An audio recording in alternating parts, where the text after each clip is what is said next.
Oke, selamat sore teman-teman. Ya kita balik lagi bahas Getting Things Done. So ini bakal diskusi terakhir. Intinya sebenarnya kita udah review semua apa yang dibahas di buku ini. Nah sekarang tinggal kembali masing-masing sejauh mana mau diterapin, apa tips-tips yang bisa dipakai untuk improve produktivitas sehari-hari. Ya kalau dari gue sendiri, gue coba review lagi dari pertama sampai akhir. Intinya adalah sebenarnya yang ditawarin David Allen ini kalau secara konsep kelihatannya sederhana, workflow-nya juga straightforward. Sebenarnya secara konsep dia kan prinsipalnya adalah yang bahwa ya yang dia selalu bilang bahwa your head is for having idea, not for holding them. Jadi konsepnya bahwa kita harus pakai otak kita itu untuk produce creative thinking, idea, untuk fokus membuat decision, dan tapi untuk menjadi efisien untuk digunakan untuk itu, kita harus membuat otak kita itu nggak banyak distraction intinya kan. Jadi if your mind is empty, is always ready for anything. It is open to everything. Dan kalau kita sudah remove semua distraction itu, ya artinya kita bisa masuk dalam stage dimana kita get focus and then take control. Dan itu yang diharapkan jadi modal untuk improve produktivitas apapun yang kita kerjakan. Kita punya clear mind yang bisa efektif digunakan untuk produce idea, produce creative thinking, solve problem, make decision, dan segala macam. Karena kita hanya fokus untuk satu task at hand, nggak diganggu, otak kita nggak diganggu mikirin macam-macam hal, kecampur segala macam, berusaha ngingetin berbagai macam hal di waktu bersamaan. Nah, gimana caranya? Ya caranya adalah mencapai itu, ya konsepnya adalah bagaimana kita mengcapture hal-hal yang tiba-tiba kita ingat, muncul di pikiran kita, semua hal yang rasanya harus kita lakukan, mau kita lakukan, atau apa yang kita impikan dan segala macam di luar kepala kita. Artinya kita harus punya sistem untuk mengkolek itu semua. Dan prinsip dia memanage semua hal itu adalah sebenarnya yang kita manage bukan. Halo? Oh, orang nggak ada? Sorry, got disconnected. Udah kedengeran lagi? Halo? Hendrik ngetes Ijal ya, dengerin apa enggak? Pulsanya habis ya? Iyalah, yayasan nggak support. Halo, recordnya sejalan nggak ini? Oh, oke, sejalan. Oke, ya. Sebenarnya capture. Jadi intinya yang daftar yang harus kita punya adalah bukan daftar hal-hal apa yang mau kita lakukan, tapi yang harus kita manage ada list of action item. Screen-nya mati, Om. Halo? Screen-nya mati. Apanya mati? Oh. Halo? Screen-nya mati, oke. Screen-nya. Ya. Adanya gambar Yudit doang ini.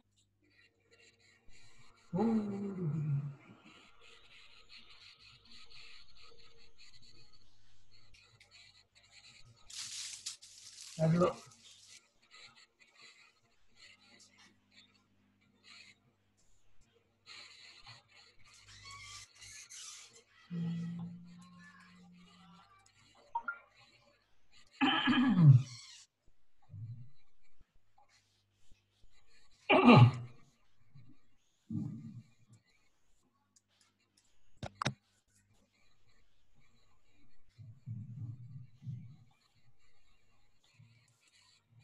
Dave, Ya. hostnya jadi Ya. kamu. Hostnya otomatis Oh, kamu. oh bisa terus? gue sebagai host nggak? Kalau nggak gue nggak bisa nge-share screen. Share screen-nya multiple dibikin. Bentar. Aduh, gue udah pakai HP lagi nih. Bentar.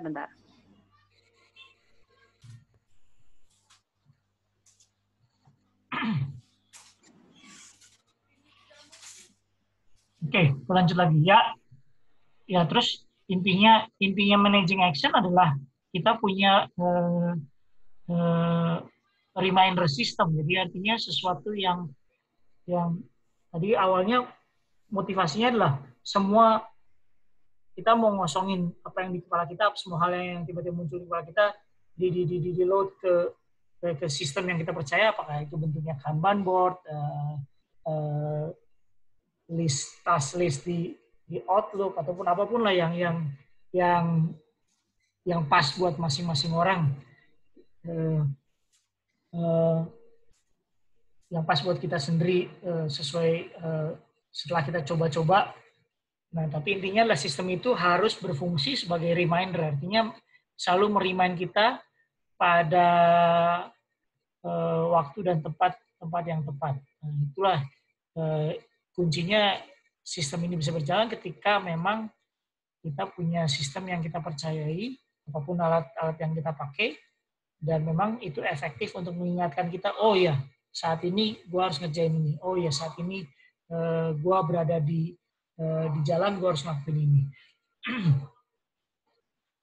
Dan gimana manage itu ya, yang David akan jelasin adalah ini dua sistem ini, horizontal action management, artinya semua aktivitas yang ada dalam radar kita saat ini, dan juga vertical action management, artinya itu manage untuk hal-hal yang masih jangka panjang atau dalam bentuk scope project ataupun ide-ide untuk atau mimpi-mimpi di masa depan.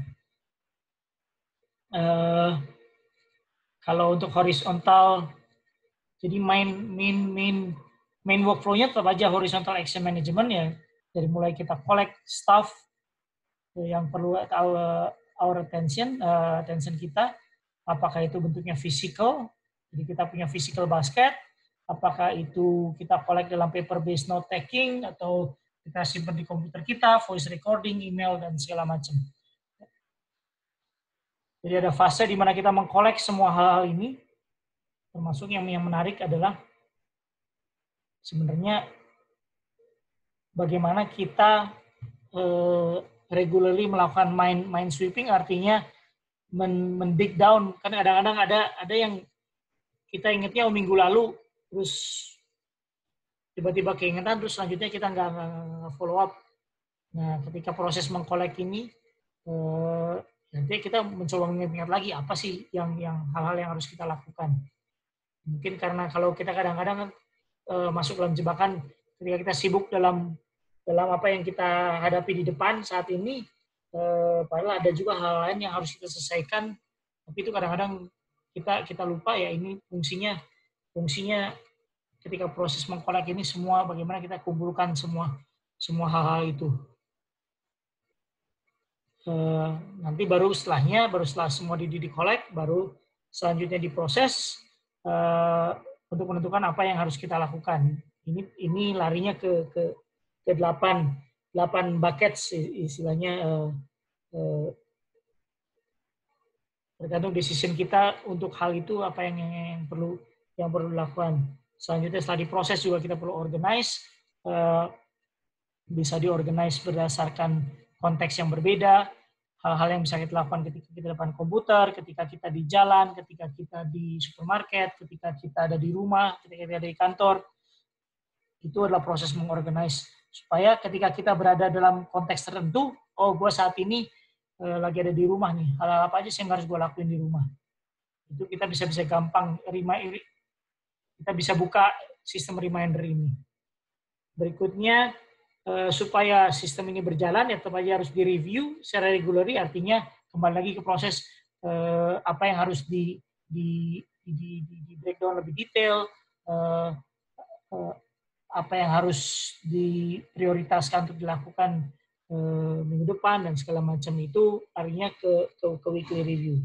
Dan akhirnya setelah punya kumpulan list of action item, ya pada keputusan terakhir yang sudah lakukan adalah make a good choice apa yang harus kita lakukan pada saat ini, pada saat kita tertentu, di waktu tertentu, di konteks kita saat itu di mana kita berada atau di gimana kondisi energi kita saat itu dan sebagainya.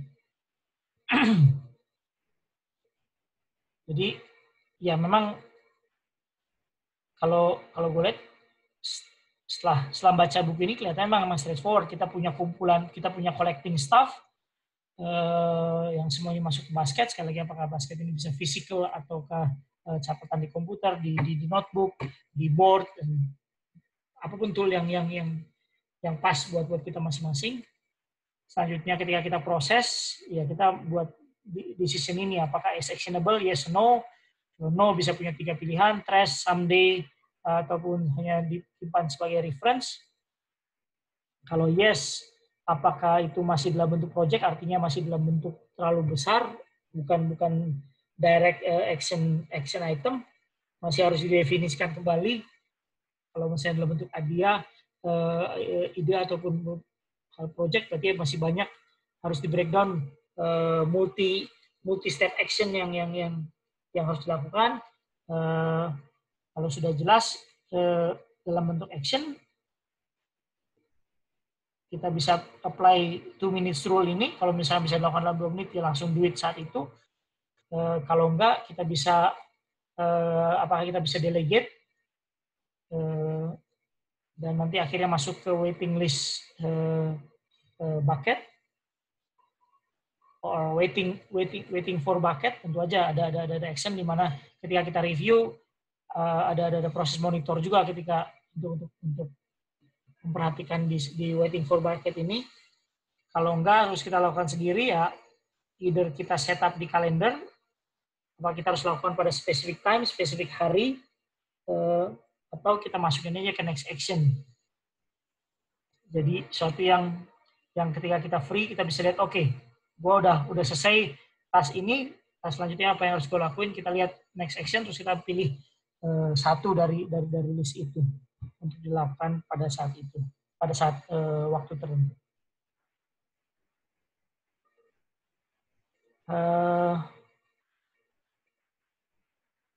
Sampai sejauh ini ada komen dari teman-teman tentang konsep dan prosesnya. Yang gue bilang, kalau lihat apa yang dijabarkan David Ellis, memang kelihatan straightforward, tapi dia dari awal sudah bilang bahwa ini bukan sesuatu yang apa ya, dibilang natural juga enggak, sebenarnya sesuatu yang perlu latihan untuk membuat ini menjadi habit gitu. Apakah habit mengkolek stuff in basket? Kembali lagi, itu masalah kepercayaan kita bahwa begitu kita ingat sesuatu, seberapa cepat kita langsung masukkan itu ke collection bucket, ke basket. Untuk menjaga bahwa kita selalu lepas dari distraction. Terus juga seberapa disiplin kita memproses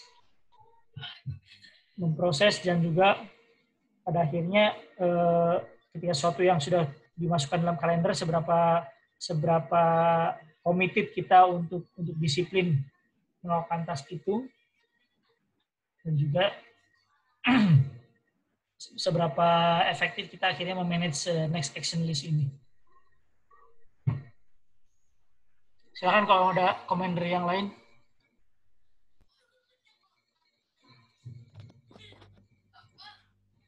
Gue baru masuk nih, tapi boleh komen nggak? Monggo, Bang Ijal. Enggak sih. Ini meskipun jarang datang ya, tapi ini aku baca. Memang ini apa ya? Memang beberapa hal apa dibilang straightforward ya memang benar sih. Dan ini gue udah coba. Jadi ketika udah mulai merasa dari awal kerja lah, mungkin di tahun pertama, tahun kedua gitu kan ya. Sepertinya aku butuh sesuatu, sorry, ada anak-anak nggak boleh ngomong gue. Aku butuh sesuatu agar bisa reminding ya, intinya reminding gitu. Jadi pakai buku agenda dari kantor itu pernah. Terus kemudian kita datang Android gitu kan, aku coba mulai pakai Eleven Android, terus take notes apapun.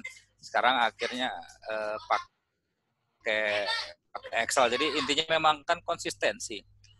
Cuma kalau dilihat dari selama belasan tahun kerja itu nggak konsisten gitu. Kalau pakai setiap metode paling tahun 2 tahun lah, paling lama tuh 2 tahun. Jadi aku pakai buku agenda dari pemberian dari mertua, dikasih buku agenda bagus banget bahannya. Karena bukunya bagus jadi aku rajin nyatet gitu. Cuma aku ngeliat sih seperti ini. Jadi kan kalau tadi dibilang Hendrik bilang kan salah satu faktor kuncinya adalah sistem yang mampu mereminder gitu ya. Jadi sebetulnya ini bahasan kita nih, kalau kita punya admin atau sekretaris yang bisa melakukan itu, berarti kita nggak butuh ini ya, Rick. Betul nggak? Pertama. Ya. Ya nggak maksudnya ya, intinya kan sebelumnya kan agar ada yang mereminding ya. Ya. Terus ini bisa jadi peluang nggak ya kalau misalnya gitu? Kalau nggak mungkin lah, kalau kita sewa, kalau kita punya co-sekretari gitu, jadi mungkin jadi peluang nggak ya? Misalnya untuk perusahaan-perusahaan kecil, kita punya sekretaris jempolan satu kayaknya mahal, nggak punya ini, dibikin co-sekretari, jadi mungkin dia bisa menghandle 10 atau 15 perusahaan-perusahaan kecil seorang sekretaris gitu, nggak mungkin ya? Kan udah ada. Bisa jadi peluang bisnis nggak? Udah ada. Ya, itu kan co-working space gitu kan kalau itu kan. Kalau co-sekretari ada gak ya?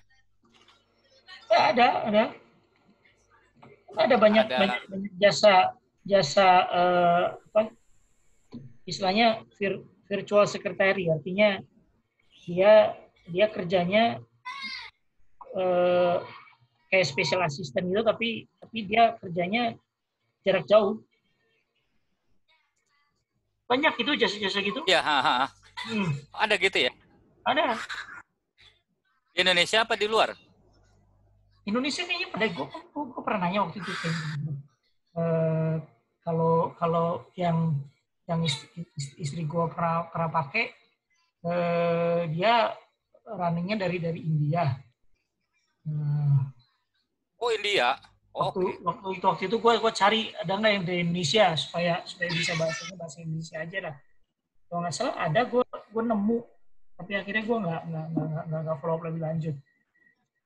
Ya, tugasnya sama kayak sekretari. Menurut lo itu gimana tuh? Jadi kayak sekretari gitu kan, artinya dia memaintain kalender, melakukan tugas-tugas administratif dan segala macam.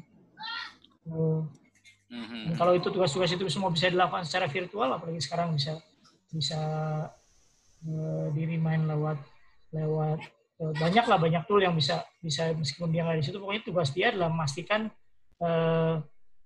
membantu istri gue manage itu, dan bayarnya ya kayak bayar sekretaris aja, tapi jauh lebih murah karena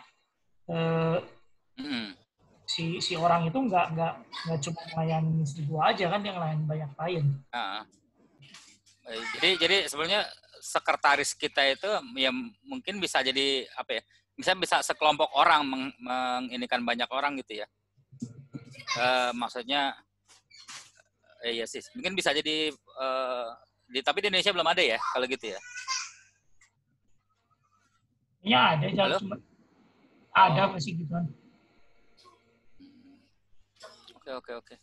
Iya sih. Kayak maksudnya selama aku mencoba untuk fokus gitu, I have a problem in focus ya dalam hal pekerjaan gitu. Jadi memang bikin task list, prioritizing. Setelah prioritizing yang nggak prioritizing tapi aku nggak sanggup kerjain ya delegate. Simpelnya kan begitu kan. Kalau nggak ini ya kalau ternyata nggak bisa di delegate, aku tai chi, balikin lagi, bukan kerjaan gue gitu.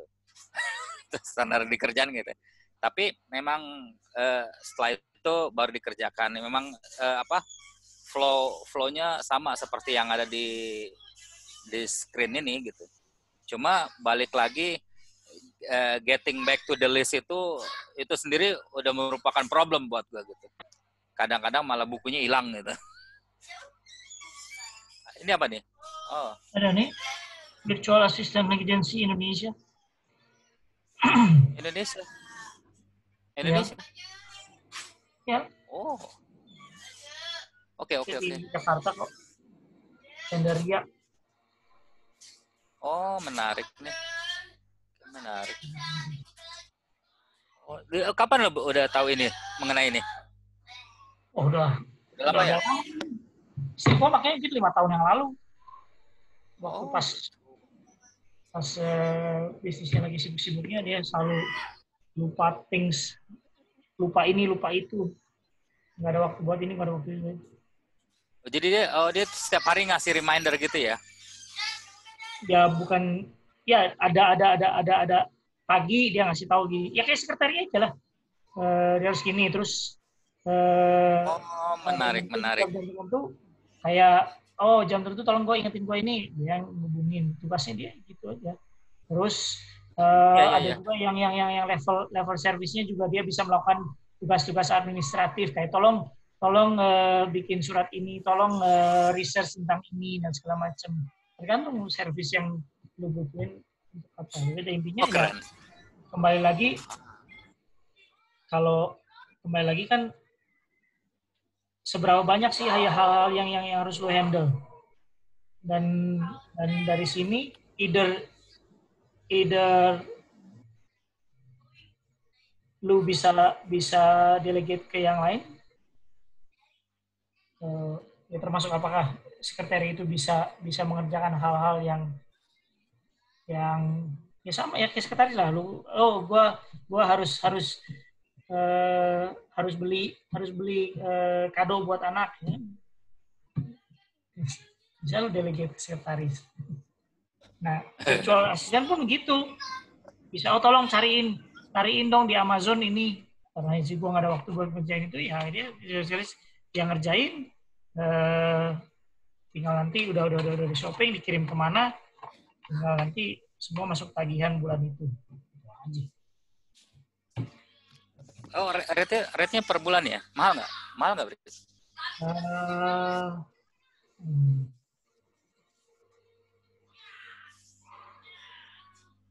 Ingat dulu berapa isi itu bayarnya. Yang sini nggak bilang. Yayasan perlu tuh, Jal. Nggak. Ini bisa, maksudku. Jadi kita nggak usah kerja lagi. Nggak dong, Judit harus banyak kerja. Nggak, maksudku ini penting nih kita sebarin. Aku kenal beberapa orang, ya memang dia orangnya aktivis gitu. Dia ada ketua yayasan ini, dia masih kerja juga. Terus ada beberapa lah, mungkin dia megang 4 organisasi.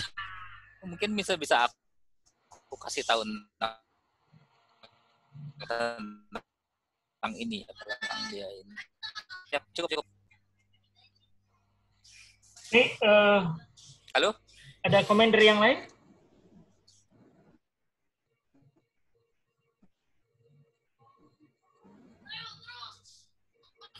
Oke, kalau ya baik lagi, intinya adalah kalau memang getting things done ini pada akhirnya adalah membangun gimana caranya sebenarnya membangun kita membangun produktif habit, gitu kan. Kalau kita pelajari, meskipun hanya dengan melihat workflow ini kelihatannya sangat straightforward, tapi memang harus dilatih, harus dilakukan. Kalau dari gua sendiri, yang gua coba jalanin sejak awal, sejak membaca buku ini dan coba praktekin tips-tips yang ditawarkan. Pertama, memang kita harus committed untuk setup space, time dan tools. Space artinya ya gimana kita mengorganize meja kerja kita, time, gimana kita ada committed time untuk yaitu tadi kapan kita harus mengkolek stuff, kapan kita harus doing processing, terus juga kapan kita harus doing weekly review. Karena itu yang membuat kalau kita nggak mulai dari situ ya sistem ini nggak jalan istilahnya. Terus tools, akhirnya kita harus mutusin tools apa yang kita pakai saat ini. Seperti yang gue share sebelumnya, apa yang pernah dibagi sama Barli dengan gimana men-setup Microsoft Outlook untuk GTD cukup efektif buat gue. Gue rasa gue cukup efektif buat gue. Jadi gue yang sebelumnya biasa pakai Kanban board yang pakai sticky note, sebenarnya menyenangkan juga sih pakai sticky note. Jadi action untuk memindahkan dari satu papan ke papan yang lain itu sangat menyenangkan. Tapi itu nggak sustainable karena itu physical bentuknya kan, gue nggak bisa lihat dimanapun. Jadi setelah gue pindahin efektif Outlook, apalagi sekarang Outlook 365 yang gue bisa buka di mana aja, itu lebih efisien buat gue. Dan memilih tool ini penting karena pada intinya adalah kita bisa nggak sih declare kita punya trusted collection buckets dan kita punya trusted reminder. Jadi kita harus punya tool yang gampang banget ketika kita lagi ngerjain sesuatu nih. Kita sekarang lagi doing diskusi ini, terus tiba-tiba gue kepikiran, gue belum bayar listrik. Nah, either gue secara cepat untuk bisa memarkirkan apa yang gue inget saat ini, jadi gue tinggal gampang, gue buka Outlook, gue bikin gue add new task di Outlook hanya sebagai collection bahwa ada urusan listrik yang harus gue handle nanti. Jadi kita harus punya tool yang apakah itu notebook, apakah itu kalau benda yang kita dapat bentuknya physical, kayak misalkan printer rusak atau apa, berarti kita harus ada tempat di rumah kita yang kita bisa mengumpulkan semua benda yang butuh, semua hal-hal yang butuh perhatian kita gitu kan. Nah, kebiasaan ini emang yang harus di-build. Jadi kalau sudah di-build habitnya, saya rasa itu sudah jadi secara otomatis gitu. Ketika hal itu terjadi, udah langsung otomatis apa yang harus dilakukan dalam hal collecting stuff ini. Berikutnya yang gue belajar adalah ini minimize distraction. Karena kita udah committed bahwa dengan menggunakan sistem ini kita mau bisa secara produktif untuk fokus pada task yang harus memang dilakukan. Jadi karena kita ada action item list. Nah, seberapa produktif kita sebenarnya menyelesaikan apa yang di action item list itu. Nah, yang justru membuat masalah ketika yang sebenarnya mengganggu produktivitas adalah ya distraction tadi. Email, kalau kita biarkan email inbox kita terus buka, terus popping up, itu cukup mengganggu. Dulu gue kebiasaan itu selalu keep it open karena gue nggak mau membuat tim gue menunggu atau tiba-tiba ada orang yang perlu urusan gue menunggu. Gue selalu keep it open. Ternyata itu justru membuat gue selalu ada distraction ketika gue sedang fokus pada satu hal. Akhirnya gue coba gue bangun new habit dengan hanya membuka email 3 kali sehari, pagi, lunchtime dan before sebelum office hour selesai. Dan ini juga perlu dikomunikasikan dengan tim paling enggak lah, dengan pihak lain bahwa habit gue gini loh, kalau lu ada sesuatu yang urgent, jangan ngandelin email karena gue hanya punya periode ini untuk ngecek email. Jadi kalau ada yang urgent, either please tolong directly call atau ping lewat Skype. Tapi itu juga perlu penekanan bahwa memang ada sesuatu yang kamu perlu pada saat itu sehingga kamu nggak waiting gitulah.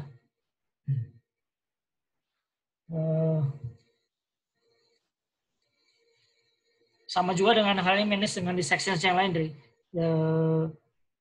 dari WhatsApp, dari news, notification yang kadang-kadang kalau kita nggak sadar kita commit notification ke banyak hal atau subscription yang tiba-tiba popping up ketika kita in the middle of something. Dan juga termasuk juga sebenarnya meeting. Apalagi sekarang dengan permasalahan sekarang dengan work from home banyak banget orang ngajuin meeting kan. Dan being selektif. Karena pada akhirnya kalau kita terlalu banyak commit dengan itu akhirnya ya waktu kita untuk menyelesaikan next action list nggak ada kan. Jadi itu sih yang gue rasa oke. Strateginya adalah gimana gue harus minimize distraction. Berikutnya yang gue pelajari adalah gimana gue commit kalau emang gue akhirnya parking sesuatu di kalender itu efektif untuk reminder karena gue akhirnya tahu hari ini gue harus ngerjain apa. Ini berhubungan dengan hal-hal yang memang apakah memang sudah mendekati deadline atau gue tahu gue efektif ngerjain ini ketika energi gue atau fokus gue lagi bagus, misalkan lagi pagi hari. Ya gue memang akan parking itu di jadwal pagi. Nah, tapi memang perlu komitmen juga ternyata karena kadang-kadang udah di parking ke kalender pas reminder dari Outlook nongol popping up reminder bahwa oke, di jam ini kamu sudah committed ngerjain ini. Tetap aja kita kan punya hak juga untuk ignore atau snooze ke hari berikutnya, ke jam berikutnya. Tapi justru sebenarnya dengan action seperti itu membuat sistem akhirnya nggak efektif. Buat apa kita udah memutusin di awal bahwa kita udah committed untuk melakukan ini, ternyata pas itu reminder itu keluar, kita justru malah ignore. Akhirnya malah lebih banyak ignore dan di postpone ke hal yang lain. Akhirnya itu aja kita akhirnya buang energi dan buang waktu untuk melakukan itu. Tapi itu juga berhubungan dengan makanya ketika mendefine action item, gue belajar bahwa kita harus bisa membreakdown action item itu menjadi small time unit. Jadi kalau misalkan tergantung masing-masing kita, kalau gue pribadi sejauh ini gue ngeliat kalau gue nggak bisa ngelakuin itu action itu dalam 40 menit atau gue coba batasi waktu gue cuma 40 menit. Jadi gue harus mendefine sesuatu yang gue bisa kerjain dalam time frame 40 menit. Karena di luar itu gue udah tingkat fokusnya menurun. Nah, lebih enak ketika gue spend dengan time unit yang kecil, akhirnya gue bisa di akhir waktu yang didedikasikan itu di kalender, akhirnya gue bisa mentikmak bahwa gue sudah complete action itu. Dibandingkan setelah 40 menit, actionnya belum selesai, akhirnya gue harus ngambil keputusan lagi untuk parkir di jadwal kalender berikutnya dan selanjutnya. Hal yang lain dengan yang gue rasa menarik untuk pelajari adalah bagaimana praktis untuk membuat front end decision. Jadi membangun di cara otak kita berpikir bahwa ketika kita ada suatu stuff, gimana kita bisa mengambil keputusan berdasarkan flow ini.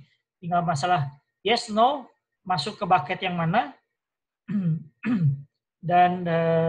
dan itu semua istilahnya front end decision. Masuk front end decision, apakah ini bisa dilakukan dalam waktu 2 menit atau enggak? Apakah ini bisa gue delegasiin apa enggak? Apakah gue akan komit untuk parkir di kalender atau gue masukin ke next action.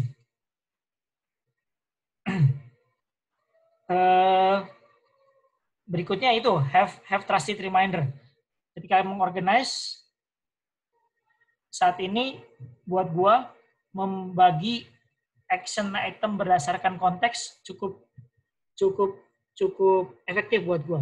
Dalam artian konteks, apakah itu ketika gue di depan komputer, apakah saat gue di rumah. Memang sekarang batasan antara rumah dan kantor lagi nggak jelas ya, sejak gara-gara work from home. Tapi buat gue, kayaknya apakah gue ketika jadi gue harus membagi ketika gue depan kantor pun ada yang namanya time slot antara gue office mode atau home mode. Terus termasuk apakah ketika gue di jalan, apakah gue di supermarket dan sebagainya. Jadi dengan mengorganize next action list ini berdasarkan konteks, gue secara otomatis bisa gue lihat konteks gue pada saat itu apa, dan gue lihat daftar list di dalam konteks itu yang bisa gue kerjain apa, dan gue pilih dari itu. Yang cukup menarik buat gue juga adalah apa yang David Allen ajarin soal project management. Jadi suatu hal yang bentuknya project, apakah project itu urusan dengan pekerjaan kita ataupun even project yang simple, maksudnya project personal kita. Kayak misalkan rencana liburan misalkan. Nah, gimana melihat project ini adalah dari yang diajarin tentang natural planning technique. Bagaimana kita bisa define dulu purpose, terus kita punya visi outcome vision, kita mau harapinnya outcome-nya seperti apa, terus bagaimana membuat brainstorming, terus setelah brainstorming kita dari hasil semua ide atau daftar list, action list di brainstorming itu kita bisa organize, apakah dengan Gantt chart ataupun dengan Kanban board atau just simple list dengan Excel dan apapun tool yang bisa kita pakai, dan akhirnya kita bisa mulai tackle actionnya satu persatu. Jadi membuat project itu dari mulai start sampai akhirnya finish, saya bilang bahwa project itu completed. Dan ini gua rasa cukup membantu apakah project itu untuk urusan pekerjaan ataupun urusan personal. Dan gua nanti coba gimana pakai ini untuk urusan kayak misalnya family planning, vacation planning, kayak Jamboard gini, bisa sekarang banyak tool yang cukup gampang untuk kolaborasi. Jadi bisa semua dicatat setelah define purpose and vision, kita coba misalnya vacation planning. Masing-masing punya hak untuk brainstorm. Jadi gue bilang anak-anak gue semua ide tolong dikumpulkan di Jamboard ini.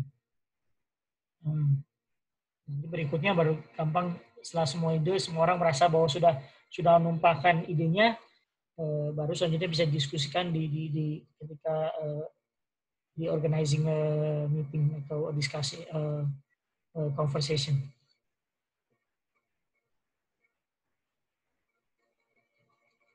Hal berikutnya yang gue pelajari adalah ini pentingnya regular mind sweep during weekly review. Emang weekly review ini perlu komitmen, kapan waktu yang pas tergantung masing-masing kita. Tapi pada saat waktu itu adalah artinya tujuannya adalah benar-benar mereview apa sih hal-hal yang sudah dilakukan misalnya minggu ini, mulai melihat masing-masing bucket ini, apa yang masih tersisa di next action, apa yang masih tersisa dari kalender yang dikerjakan minggu ini, apa yang harus yang ditambahkan untuk minggu depan, dari waiting for bucket, apa yang perlu di follow up, dari project apa yang harus di breakdown, segala macam. Dan juga yang sebenarnya penting adalah mencoba mem-sweep hal-hal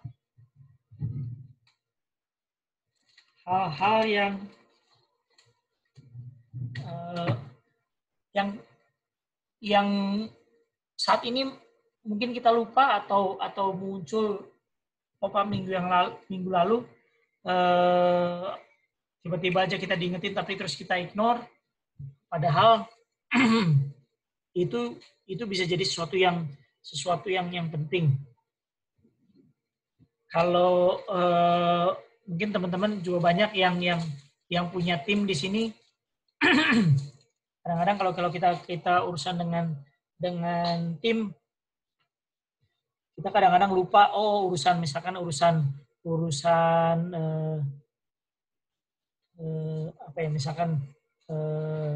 team building. Itu kan kadang-kadang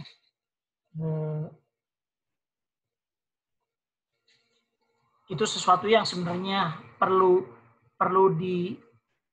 diberi perhatian khusus, tapi kadang-kadang kita lupa kalau kita udah mulai sibuk dengan berbagai macam kerjaan. Terus juga team member development plan atau career development plan. Nah, hal-hal seperti itu yang kadang-kadang pop up di pikiran kita, terus kita juga kadang-kadang cepat banget ignore itu. Nah, kalau David Allen sendiri propose adalah sekali lagi bahwa jangan ngandelin otak kita untuk mengingat semua hal itu, coba menggunakan checklist gitu kan. Jadi termasuk juga menggunakan checklist untuk hal-hal yang menjadi future target kita. Apakah itu di karir, apakah itu dengan keluarga kita, di komunitas, dengan kesehatan, finansial, dan maupun creative expression atau hal-hal creative thinking. Nah, proses weekly review ini adalah waktu yang akhirnya kita spend setiap minggu. Setelah kita beres mereview apa yang dalam jangkauan horizontal action management kita, ini waktunya untuk mereview di vertical action management. Makanya dengan sistem ini artinya yang gue rasa cukup bagus adalah mengencourage untuk semua hal-hal yang mungkin sampai mimpi-mimpi masa depan yang memang benar kita pengenin, itu sebenarnya sudah harus masuk ke sistem kita ini. Apakah masih diparkir di projects ataukah parkir di someday atau maybe. Karena itu akhirnya kita di-remind hampir setiap minggu bahwa gue masih punya mimpi bahwa 5 tahun lagi gue bisa beli rumah atau gue bisa beli mobil. Tapi kan kadang-kadang kita lupa bahwa untuk menuju target 5 tahun itu adalah kita harus ada sesuatu yang kita mulai sekarang. Dan ini dengan sistem ini akhirnya membuat kita juga bisa memastikan jangan sampai nanti setelah kita spend banyak waktu kita nggak bisa diulang istilahnya ya. Jangan sampai ketika kita udah mencapai suatu waktu tertentu, setelah umur tertentu, akhirnya kita nyesel, kenapa gue dulu nggak ngelakuin ini? Ternyata apa yang gue lakuin selama ini kok nggak sesuai dengan target yang sebenarnya gue impiin.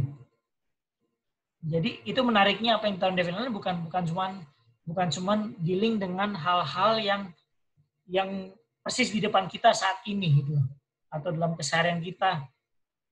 Tapi justru itu yang diingatkan bahwa semakin kita sibuk dengan hal-hal yang di depan kita, kadang-kadang kita nggak punya ruang untuk memikirkan apa yang kita harapkan di masa depan. Nah, dengan mengkolek semua ini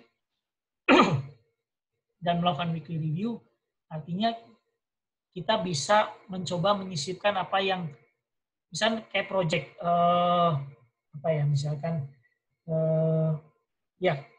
misalnya gue mau beli rumah lah, berarti kan ketika di breakdown dari impian untuk mau beli rumah itu kan ada di breakdown bahwa oh berapa sih kebutuhan biayanya berapa, oh harus nentuin tempatnya di mana, oh itu juga berarti perlu research, gue akan nentuin tempatnya di mana. Kalau dari sisi keuangan, oh berarti gue harus punya financial planning, dan gue harus lihat nih kalau 5 tahun depan gue mau beli rumah dengan harga sekian, gue lihat sekarang penghasilan gue sekian, akan masuk akal nggak sih mencapai itu. Ya, kalau urusan karya ini Yudit bisa memberi saran lebih lanjut lah. Tapi pada intinya adalah banyak impian-impian masa depan itu sebenarnya mungkin harus dimulai dengan action terkecil saat ini gitu. Kalau enggak, ya ketika kita mencapai titik itu, ketika 5 tahun itu sudah habis, kita nggak jalan kemana-mana.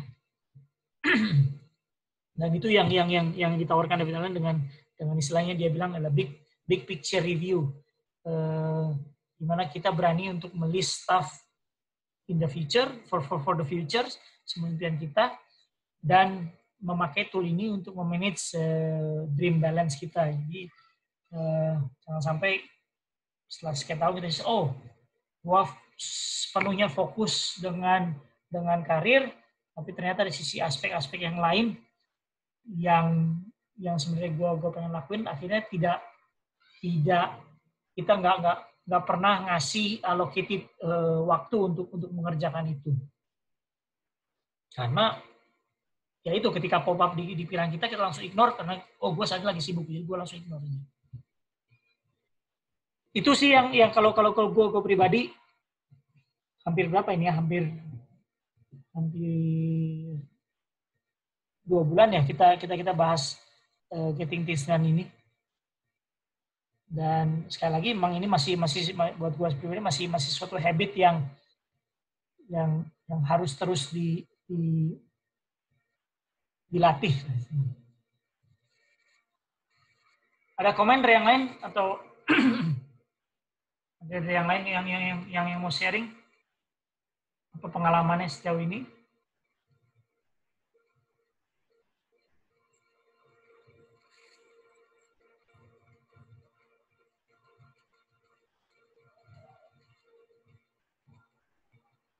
Halo, dengan Kurniadi.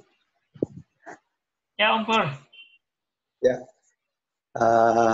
Makasih banyak nih buat Om Hendrik yang sudah menyisihkan waktunya selama 2 bulan ini buat sharing ya.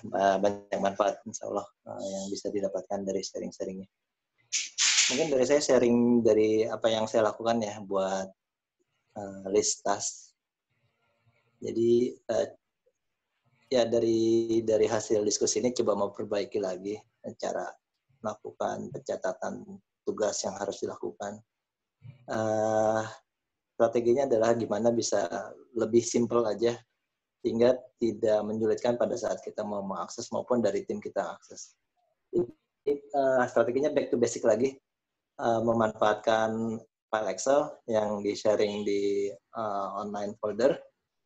Kemudian ditaruh aja linknya di desktop di halaman di paling depan ya, maksudnya di paling pojok atas gitu. Jadi ini kan kita mau akses ya tinggal minimize, tinggal klik dan bisa diakses dari mana aja. Kemudian untuk yang pekerjaan rumah saya nggak memanfaatkan teknologi, jadi langsung di list aja di buku kecil di kertas apa aja pekerjaan perbaikan yang harus dilakukan di rumah. Jadi kan juga itu hanya diakses di rumah aja ya, nggak akan diakses di mana-mana. Yeah. Jadi tetap pakai pulpen dan kertas di buku kecil. Jadi anytime kita mau ada waktu luang weekend ya cek ke buku itu aja apa yang harus dilakukan Sabtu Minggu ini. Kemudian sempat juga nyoba aplikasi-aplikasi kayak Trello yang modelnya Kanban gitu, memang exciting ya. Cuman ya itu butuh effort lebih banyak, harus install lagi. Kemudian kalau nggak konsisten bukanya ya percuma juga. Gitu.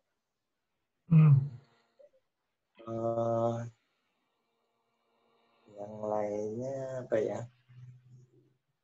Oh ya, sama aplikasi Microsoft 365 itu juga banyak yang harus dieksplor lagi, banyak fitur-fiturnya yang harusnya rutin dipakai ya, kayak mengkategorisasikan email yang harus direspon dengan warna-warnanya, dan itu bagusnya sekarang udah otomatis sinkronis ke Microsoft To Do yang juga bisa diinstal di aplikasi Android. Jadi apa yang kita kerjakan di laptop, tasnya itu langsung sinkronis juga ke aplikasi To Do yang bisa kita install di Android.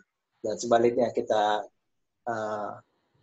masukkan To Do-nya itu di aplikasi Microsoft To Do di Android juga tersinkronis. Dan bisa dimanfaatkan juga buat kebutuhan lain gitu, selain nulis kantor, karena bisa kita categorize tasnya. Mungkin saya itu aja sih, singkat aja sharing dari saya. Ya, intinya memang harus konsisten terus buat memakai tools yang sama dalam jangka waktu yang lama secara konsisten. Dan itu apa? Pun mau tanya, yang dari Microsoft 365 itu, kalau kan udah link dengan yang To Do di To Do apps di Android, tapi itu kategorinya masih belum ada ya. Jadi kalau kita udah define kategori di Outlook, di To Do itu nggak di display per kategori ya? Belum. Saya lebih. Ya. Kalau yang sinkronis iya, cuman itu yang saya masih belum tahu lah gimana saat ini sinkronis hanya sebagai satu full list. Ya, hanya masih listnya aja. Ya, listnya. Gitu. Jadi manfaatkan apa yang memang sudah kita punya aksesnya, nggak usah invest di teknologi baru. Dan harapannya sebisa mungkin teknologi itu juga bisa diakses dengan mudah dengan orang yang kita kerjasama sebagai itu. Termasuk ini Google itu juga sangat efektif digunakan buat kolaborasi dan nulis tas, Google Word dan Google Task, Google Docs. Google Docs karena itu bisa diedit bareng-bareng. Jadi saya di RT lagi nulis tetangga-tetangga yang mereka lagi pada usaha kuliner, ternyata cukup banyak. Ya, saya inisiat awal aja yang memang saya di share linknya, mereka pada update sendiri akhirnya apa yang mereka jualan di situ. Jadi biar mereka sendiri yang isi kontennya. Habis itu untuk yang bisa di-share ke publik itu bisa kita bikin read only Google Docs-nya. Itu juga cukup efektif buat kolaborasi dan nulis pekerjaan. Ya mungkin dari yang lain silakan. Makasih. Nggak sebenarnya sebenarnya saya juga sih terima kasih dengan teman-teman semua yang juga sudah menemani belajar Getting Things Done ini untuk hampir 8 minggu lebih. Karena kan balik lagi masalah komitmen itu. Kalau emang nggak committed, nggak bakal pernah berjalan. Ini saya dapat buku Getting Things Done ini udah dari 2012 kayaknya. Tapi nggak pernah akhirnya bisa baca sampai habis. Baru sekarang aja bisa terselesaikan. Ya semoga tadi balik lagi masalah konsisten untuk terus bisa dipraktikkan. Memang kerasa juga ya, mungkin sudah 40 ke atas ini kita nggak bisa lagi ngandelin otak untuk nginget segala hal.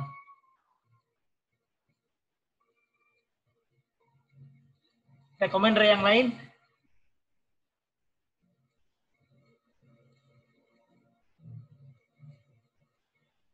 Sama ini mungkin catatan juga buat yang perlu sering saya ingat-ingat juga nih ya, bagian dari materi yang disampaikan di sini. Untuk mulai aja dari hal yang kecil itu kayaknya memang sangat penting, terutama buat alumni ITB yang mungkin banyak mencari perfeksionisme ya, pengen sesuatu yang ideal, akhirnya nggak jalan-jalan. Jadi Jadi kalau mau untuk memulai ya mulai aja dengan skala yang kecil, dengan banyak kekurangan. Yang penting mengalir terus ininya, progresnya. Setuju, ya.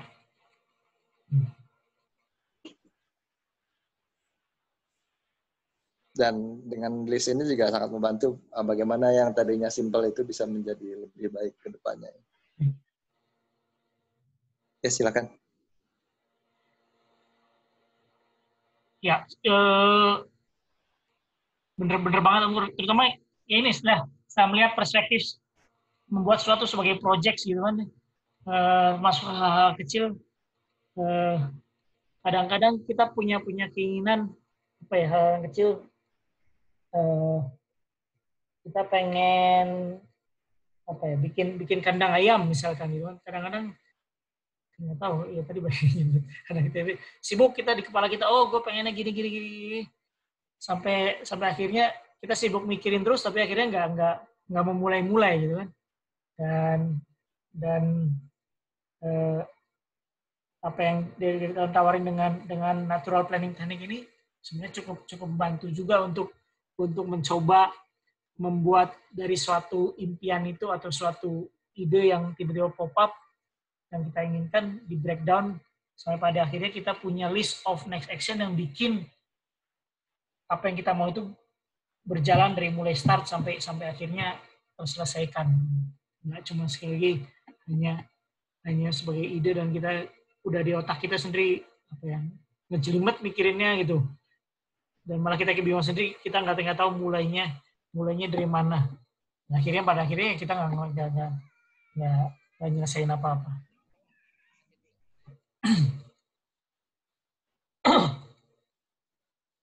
Lagi ada yang lain?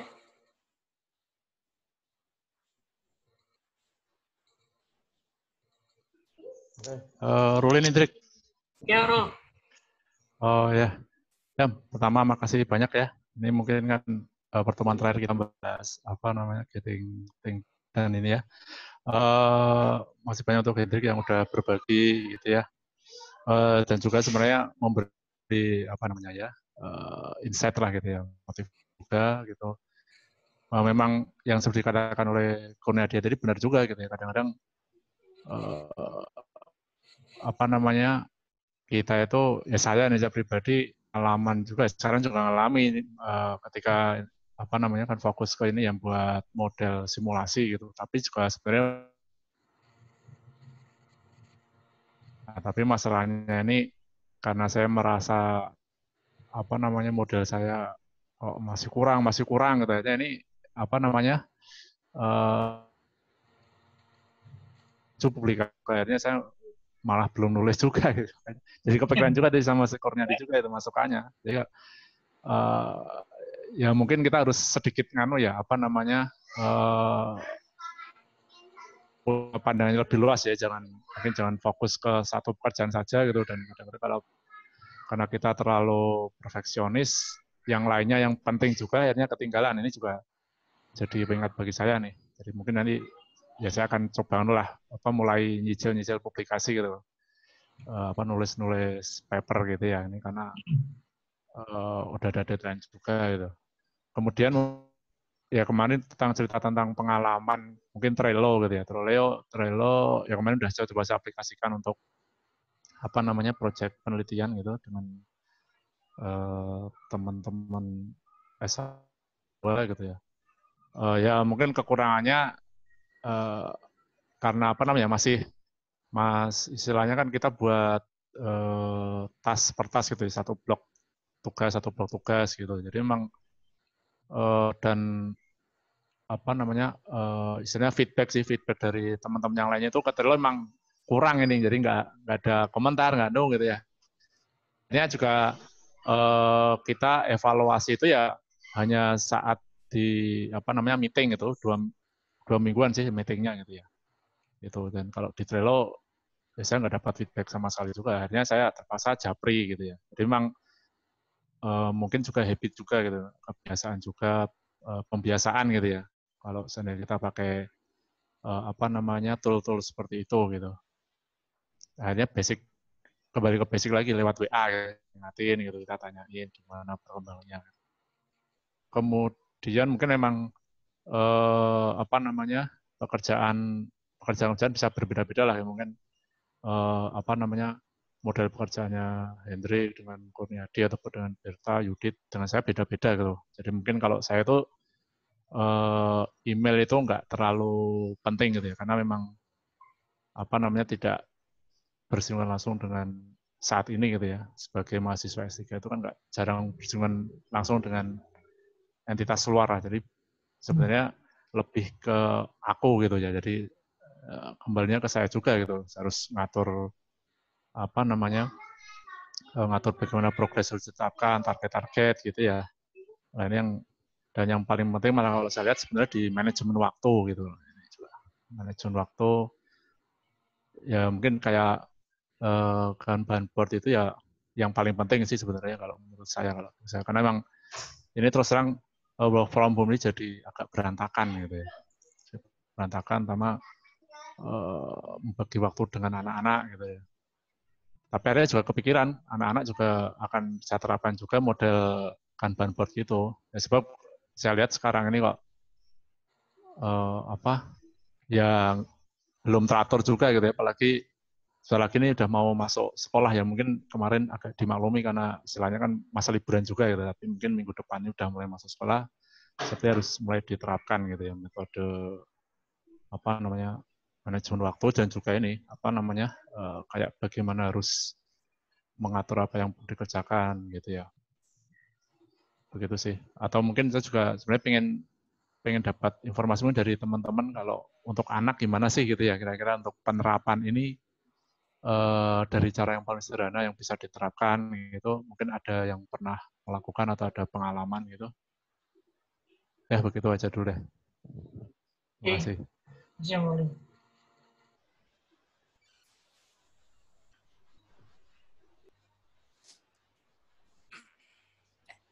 Nah, silakan di sini banyak Bapak Ibu. Kalau ada yang mau komen urusan bagaimana mengajarkan urusan time management ke anak.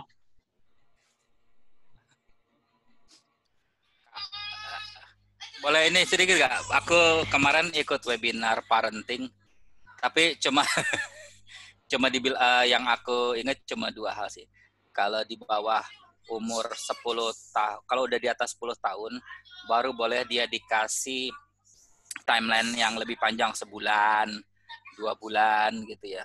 Itu baru bisa masuk. Kalau masih di bawah 10 tahun, itu kita yang jadi sekretarisnya setiap hari. Paling nggak mungkin bisa dipelajarin jadi 2 hari sekali, 3 hari sekali. Biasanya sih gitu. Contohnya sih, anakku masih kecil, dua-duanya di bawah 10 tahun semua. Jadi ya tiap hari, yang satu udah mulai ini. Ya misalnya kalau sholat aja ya setiap hari aku harus ingetin gitu. Jadi sekretarisnya dia. Gitu. Nah, yang lainnya aku nggak tahu. Ternyata aku lihat memang secara sains parenting ternyata memang seperti itu. Kalau di bawah 10 tahun kamu nggak bisa ngasih dia sesuatu yang ini. Jadi harus memang dibiasakan setiap hari kita yang jaga gitu. Udah aja. Tapi dibuat tabel juga gitu nggak? Semacam tabel gitu. Ya kayak Kanban board gitu ya, ditempel di rumah gitu, ada jadwal gitu, atau jadwalnya kita yang megang gitu. Seingat kita itulah gitu ya. Oh, pakai papan tulis. Jadi aku tetap ada jadwal, tapi tetap ada jadwal. Jadi ditempel atau mungkin papan tulis gede, kita tulis jadwal harian gitu. Ini jam segini sekolah. Apalagi sekarang kan pada sekolah dari rumah gitu kan ya. Iya, makanya itu yang ya kita harus kalau anak di bawah 10 tahun ya memang begitu. Aku jadi sekretaris.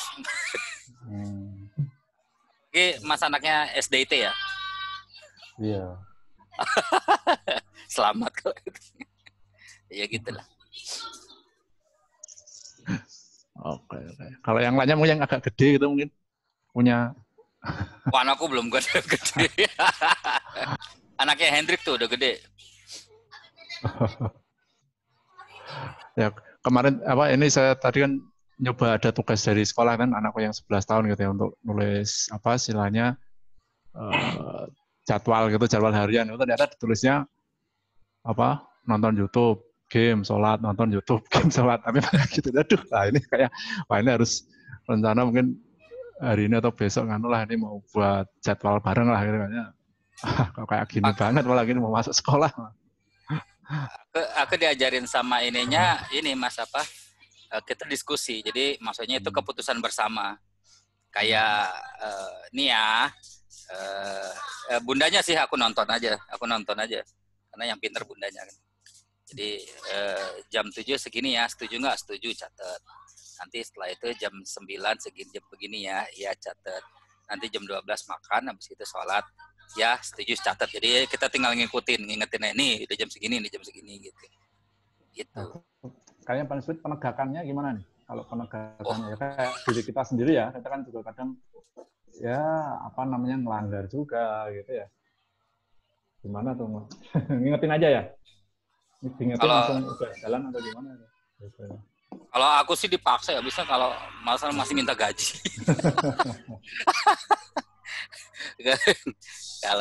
Kalau sama anak kecil sih memang harus ini ya. Aku punya kesadaran gitu ya, mungkin ya ketika dulu waktu aku ya mungkin udah SMP udah mau lulus lah baru punya kesadarannya bagus. Sebelumnya ya ngelus-ngelus dada sih mungkin ibu bapakku. Iya, sama aja ya. Yang anaknya udah gede tuh Yudit sama Hendrik. Oh iya. Yo Hendrik kali ya, bagi ada bagi. Nah, gue kalau anak gue yang gede, gue lepas aja tuh, gue nggak tahu. Perempuan sih, ya. Cewek sih ya. Iya. Iya, tapi cewek anteng. Anteng nggak, Dik? Ya nggak juga sih, maksudnya nggak tahu definisi antengnya apa dulu nih. Tapi sekarang gue nggak tahu kalau di sekolah anak gue, mereka udah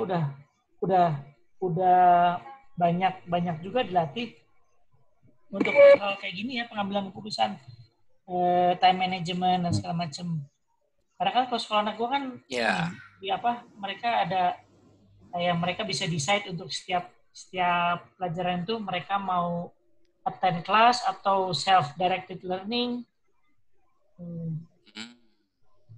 Jadi kayak anak gue yang kedua itu sampai saat ini nggak pernah tuh masuk kelas matematika kan, dia lebih merasa nyaman untuk belajar sendiri dan so far nggak masalah sih. Jadi mungkin hal-hal yang apa ya, punya tasnya ada targetnya, ada deadline, itu suatu hal yang sudah dilatih juga di sekolah dari kecil. Ya, iya sih itu. Mungkin ya itu intinya. Ini sekarang di mana? Di sini lagi tuh. Hah? Sekolahnya di mana itu? Cina. Di Cina ya? Iya, tapi udah kurikulumnya udah modern kayaknya ya. Iya, itu international school memang gitu ya. lebih fleksibel untuk urusan itu ya. Iya. Tapi itu menjadi sesuatu yang menarik juga untuk yang sekarang work from home kan sebenarnya memang anak-anak dikasih tugas, tapi nggak tahu sistem school from home-nya gimana ya? Apakah mereka dapat list tugas kan dari gurunya? Apakah mereka harus memutuskan sendiri kapan itu harus diselesaikan? Itu bisa jadi ada. Bisa jadi suatu praktis yang baik buat anak-anak. Nah itu masalahnya kayak guru-guru di sini atau sekolah di sini belum siap gitu dengan ngurus ini. Jadi aku lihat kemarin juga apa ya, ada jadi berantakan semua deh. Kurang lah apa namanya. Ya karena itu ya mungkin pertama kali dan ini semester depan ini udah ada apa namanya penataan lagi lah gitu ya. Mungkin bisa dicoba juga dengan nerapin sistem Kanban itu, Rol, kan jadi kalau sistem Kanban kan sebagai orang tua juga bisa ngelihat tuh kan gimana semua pokoknya tugas-tugas punya stick note-nya masing-masing, gimana dia pindah dari mulai diterima terus masih dikerjakan selesai kan. Jadi orang tua monitornya. Ya, coba nerapin ini sih, masih mau buat lah coba dah. Biar bisa melatih anak untuk ini kan, ngatur tugas juga. Boleh, makasih. Hal lain yang mungkin yang yang gue rasa harus di-manage sama kayak kalau urusan ini mau urusan distraction ya. Karena anak-anak sekarang kan distractionnya banyak banget tuh kan. Nah, itu ya. Ada ya itulah, udah WA grup dengan teman-temannya lah. Bapaknya. Segala macam. Terus belum YouTube jalan terus dan segala macam. Nah, itu. Mungkin harus. Tapi menarik tuh. Yang selama ini aku bikin di papan tulis itu checklist aja sih Mas Ruli. Jadi checklist hari ini targetnya ini. Terus di di checklist kalau udah oke, checklist besoknya dihapus jadi naik gitu. Tapi kalau dibikin kayak trailer gitu, ini ada pos-posnya mau berapa persen, apa udah milestone-nya kemana, kayak boleh juga sih dicoba. Ya. Menarik juga tuh. Terus itu pakai post-it gitu ya, pakai tadi apa papan atau papan tempel gitu ya.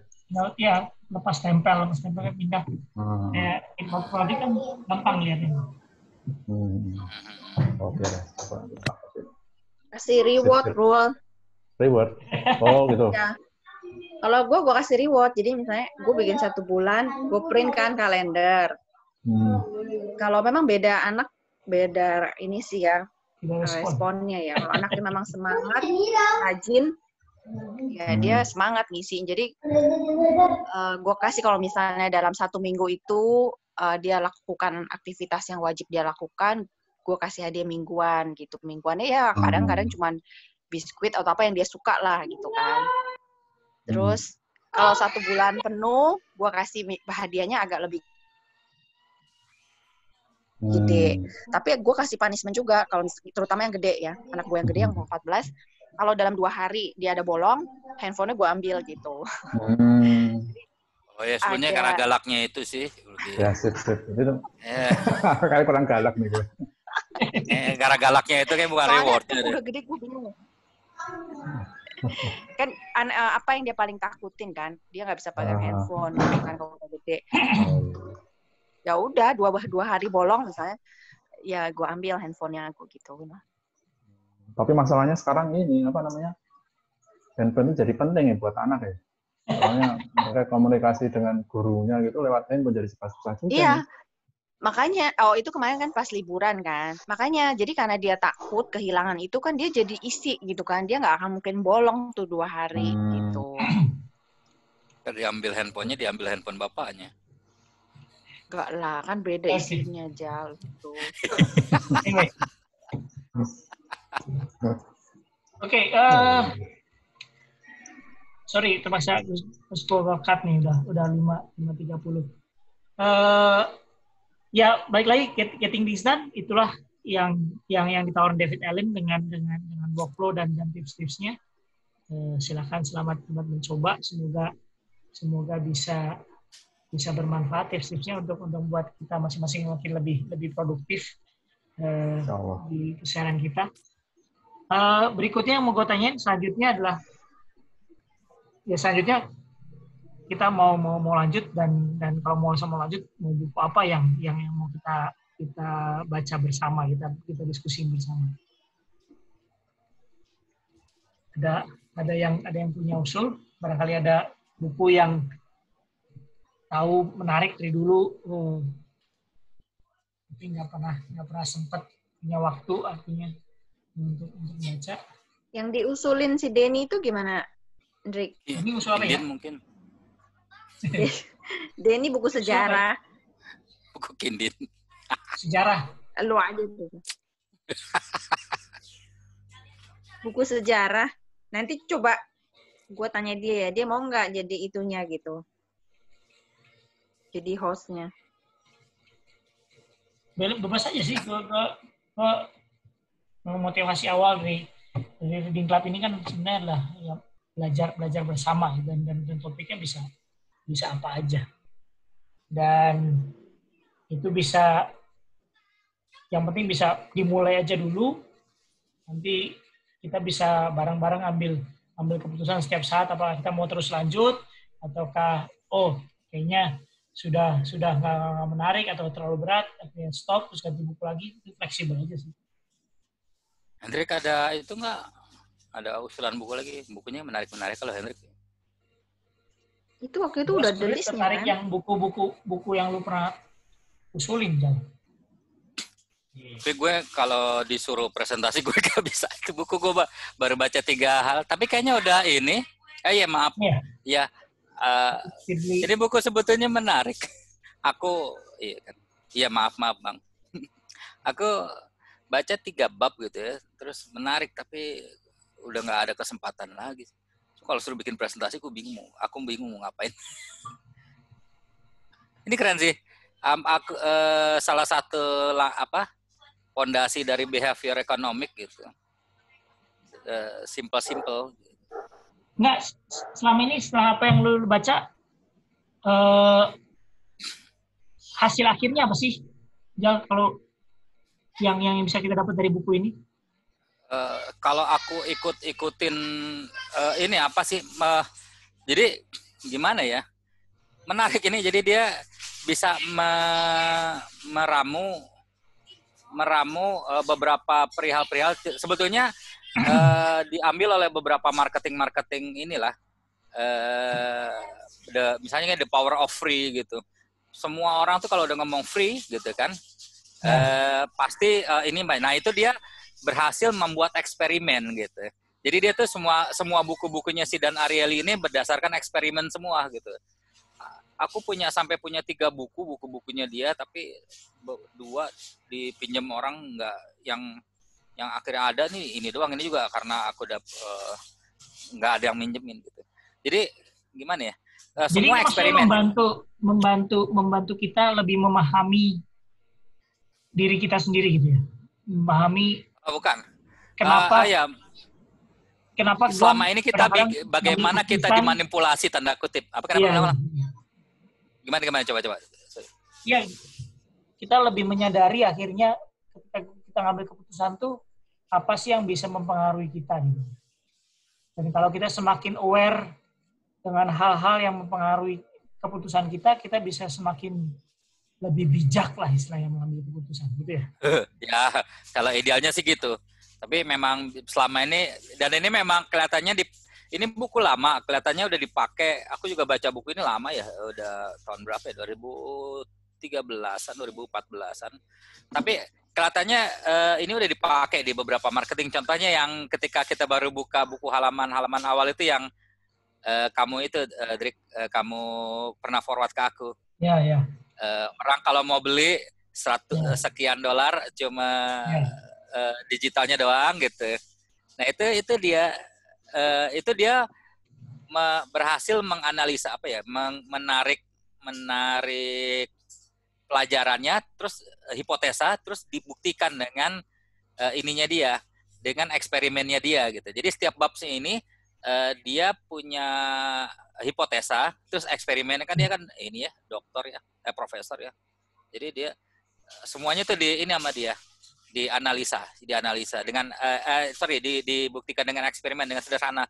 Sampai ada bab yang karena dia ini ya, ada bab-bab yang agak tanda kutip jorok gitu di beberapa di awal gitu, di tengah-tengah tentang appealing apa gitu. Itu dia bikin betapa relativity ya gitulah. Semuanya ada eksperimen. Jadi ini ada hipotesanya, ada eksperimennya gitu. Oke. Dan buku-buku dia mostly tentang itu semua ini.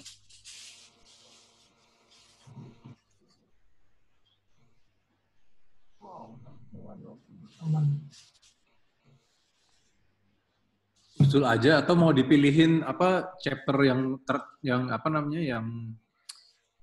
menarik yang mana. Jadi mungkin kalau satu buku penuh kan, kalau misalnya kayak buku GTD itu kan memang harus diselesaikan ya, maksudnya katakan. Iya. Ini tiap chapter berdiri sendiri kok. Nah itu dia maksud saya kalau misalkan emang ada berapa buku yang maksudnya menarik untuk dibahas secara independen, ya pilih aja chapter misalkan yang menarik, yang kira-kira our interest gitu kan, atau paling nggak nambah ilmu buat kita, ya kita pilih, terus kita go through 1 sesi apa 2 sesi selesai, dan nanti habis itu ganti lagi gitu biar nggak. Iya, menarik sih. Ya kita coba aja sampai nanti ada usulan buku yang lain. Tapi yang sorry, nih yang present siapa?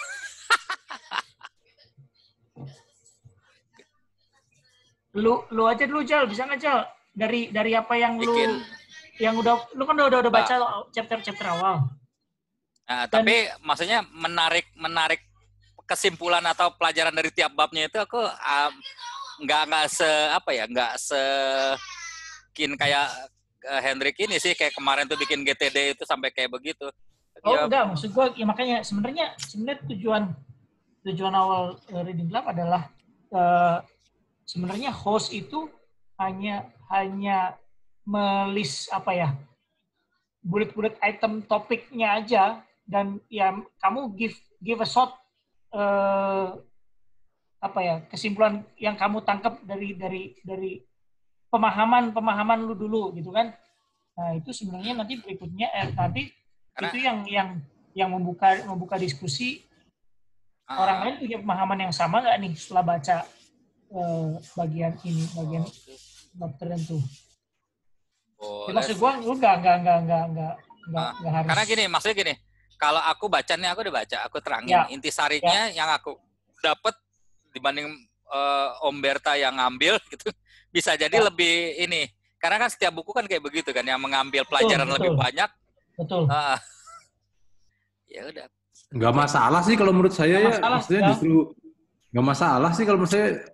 Yang penting jalan aja gitu. Yang penting ada. Kita coba. Tapi jangan minggu depan ya, 2 minggu lagi. Yang penting Ijal ikutan gitu. Ini jadi Drik harusnya terharu kalau dengar kabar ini.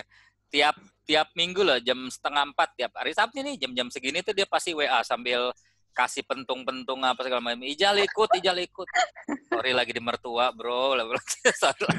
Lagi selamatan di rumah kakak. Ini aja karena gue ingetin tuh dulu. Mertua ikutan juga boleh, Jal. Hah?